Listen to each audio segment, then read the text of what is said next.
But make sure everybody's clear, and don't misinterpret us at the end of the game that I was running off the field. I would never do that. I saw a few of our players running off the field and not going to shake hands. And we are going to win with class, and we are going to lose with class. And we are going to shake people's hands and give them credit because they deserved it. The weather situation is something I've been doing this 23 years, have never been a part of. 3 hours and 22-minute delay. Probably don't need to talk about it any more than that because it's an excuse. We didn't win the field position battle. We didn't win the turnover battle, and that to me is the story of the game. You turn the ball over 3 times, you only get 1. Especially on the road, you're gonna have a hard day. You're gonna have a long day since the beginning of time. Explosive plays, we won that, but just by 1, 14-13. So that wasn't enough to make up for the turnovers.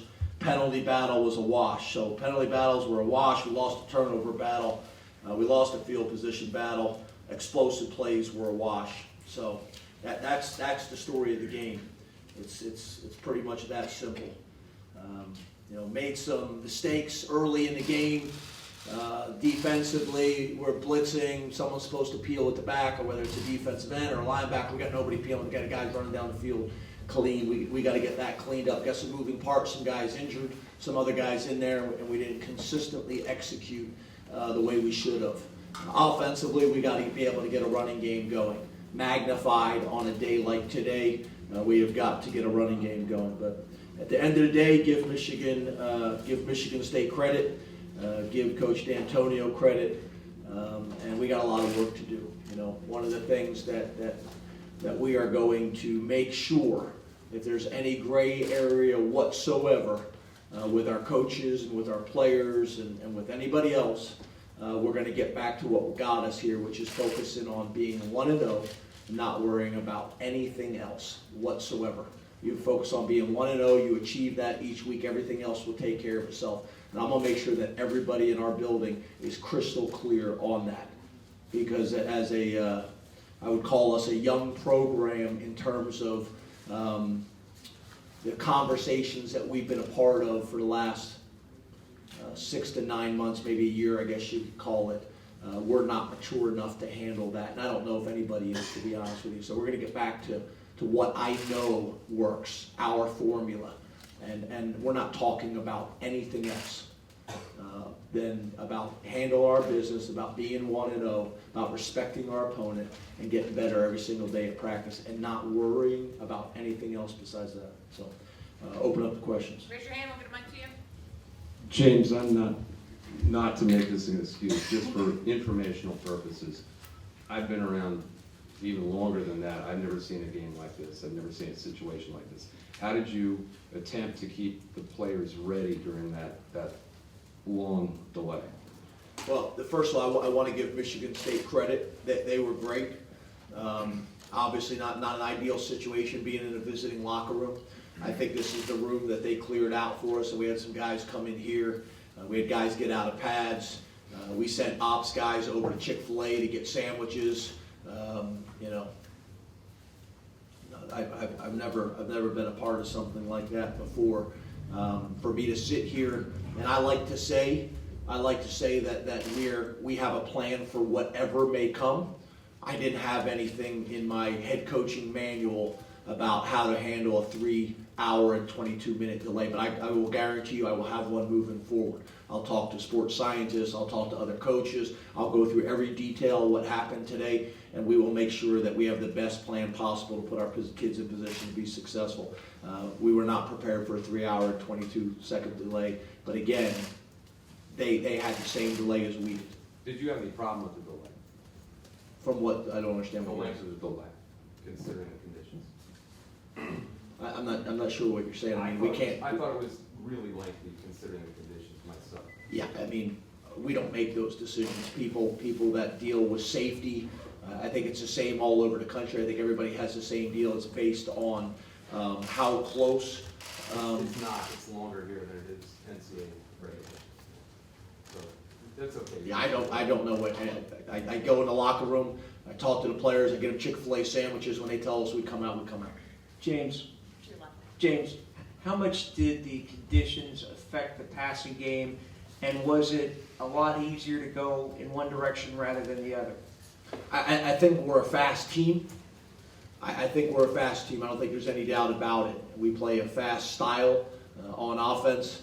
I think it took us a little bit to get our feet under us, quarter or so. Didn't have the explosive plays and shots like we normally do, and then we got them going after that. But obviously we were both playing in the same field conditions again. So I don't want to say that as an excuse. How much did it affect the passing game? Trace throwing 3 interceptions. Did the conditions have anything to do with it? I think it affected a little bit. I mean, you had guys slipping and falling down. The one interception, the guy's going, and he's right there to catch the ball. He slips and falls down, and goes into the safety's hands. So, for me to sit here and say it didn't have an effect, it did. But again, they're playing in the same conditions we are. So I don't want to sit here and say those things. They played in the same conditions that we did. They handled it better than we did at the end of the day. James, you mentioned getting back to doing what you know. Did something change in the last week, 2 weeks, 6 months, 9 months, whatever, that you got away from that? I just think there's a lot of noise. There's a lot of noise that we try to manage. When things are going well, there's a lot of noise, a lot of positivity, a lot of patting on the back, and then when you lose a game, it's the complete opposite. It couldn't be more negative.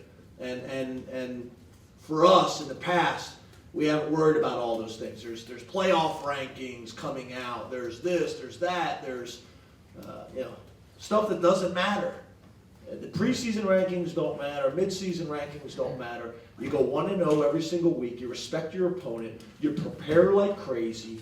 You get into the submarine, and you shut everything else out.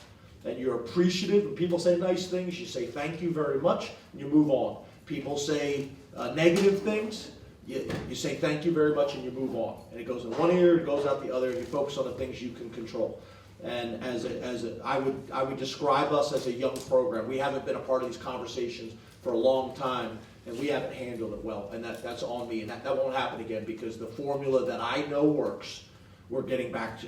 And we're not talking about anything else. Goal setting. I don't believe in it. We're not goal setting.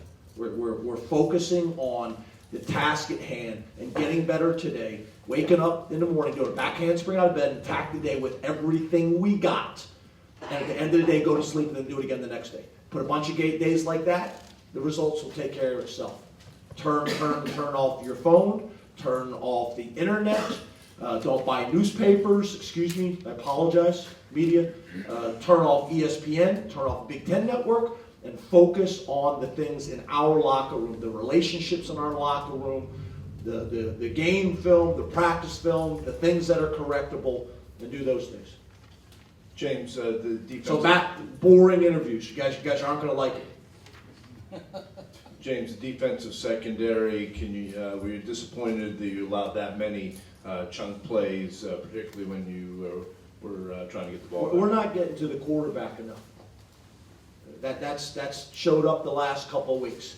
They're getting to us and getting pressure on our quarterback. We rush 4, we're not getting there. We rush 5, we're not getting there. We rush 6, we're not getting there. We're not getting to the quarterback consistently enough. Can we cover better? Yes. But I'm going to tell you the best thing for coverage is pressuring and sacking the quarterback. I think that's a really good quarterback. I thought he was really good on film. I thought he was really good today. He's poised. He's accurate. He can throw on the run. He can throw from the pocket. He's got mobility. He's a really good quarterback. I got a lot of respect for him. I had respect coming in today. I got more respect after watching him play. So you got to give them credit. But that's part of our issue. Do we need to cover better? No doubt about it. But we need to be able to get to the quarterback more consistently. Coach, in the back, Saquon struggled today, especially in the first half. What was going on, I guess, with the run game all day? Yeah, Saquon didn't struggle today. Our offense struggled at times today, and we haven't been running the ball consistently this year. So it's not a Saquon issue, it's a team issue, and we're going to work to get it corrected. If we got to go back to the old inside drill and just do that every day at practice, we're going to get it corrected. We're going to become more of a hard-nosed team up front on both sides of the ball, offense and defense, tight end, O-line, running backs, everybody. We're going to be more physical up front. We're not right now. James, We're could too you- finesse. I'm sorry. Could you take us through the thought process going through it, going forward on fourth down there? I'm sure there are pros and cons, and did you think you got something that was going to work? Yeah, I think it was a 47-yard field goal. I don't know if you guys have seen us hit a 47-yard field goal in the last 2 years. I think we had a first down. We didn't finish the play, but I'm very comfortable with that decision. I don't think kicking a 47-yard field goal at the end of the game is in our best interest. On top of that, there was still a lot of time left, and even if we would have made the field goal, they still would have had plenty of time to go down and match us. So I'm comfortable with the decision. I know it'll probably be second guess, but I'm comfortable with the decision based on the things that I just said to you guys. James, in the back, Marcus has made a lot of good plays for you guys over the years. It seems like that roughing the passer there at the end was pretty late by his standards, anyone's standards. What do you talk to him about to kind of get his head back if you haven't seen it, or what happens with him going forward in terms of getting him back where he needs to be? He's made a bunch of plays for us. I don't think it's anything about getting back. We're not getting to the quarterback. I think he tried to make a play. I haven't watched a play. I'm on the field level. I didn't realize it was late as what you just described, but obviously it was. And that was a critical play in the game, obviously. Dr. Moore? James, you've touched on some of these issues about the noise and everything. I'm just curious, even Nick Saban in Alabama, they're there every year. He says is it possible in the current state of college football to keep 18 to 22-year-old young men away from all of it? No, but my point is you got to make sure that you're talking about it. You got to make sure that you're addressing it. And when conversations start going a direction they shouldn't go in, you cut it out. And that's what got us here, and we're gonna get back to that. But yeah, there's no way to cut all those things out. There's no way you're cutting it out. But we're gonna limit it, and we're gonna make sure that our minds. Everybody else can talk. You guys I know you will. You're welcome to talk as much as you want. The fans are. The community is. Everybody. The national people are welcome to talk, and I know they will. We're not going to do it. James, we're getting back to our routine. James, what are the problems that Brian Lewerke creates? And as you watch film on him earlier this year, is he doing more now than he was several weeks ago? Well, yeah, I think one of the things I was going to answer. Someone asked me a question. I mean, I think the guy last week broke the record, for the university for like 455 yards, didn't he, and 4 touchdowns last week? 445. Yeah. So I mean, obviously he's playing at a really high level. He's done it 2 weeks in a row. I think it's his combination of traits. He's got good size. He's very accurate. He's got a quick release. He's got enough mobility to keep you honest from that standpoint as well. And he's got some playmakers. I thought the wide receivers made some really good plays for him, and they're protecting well.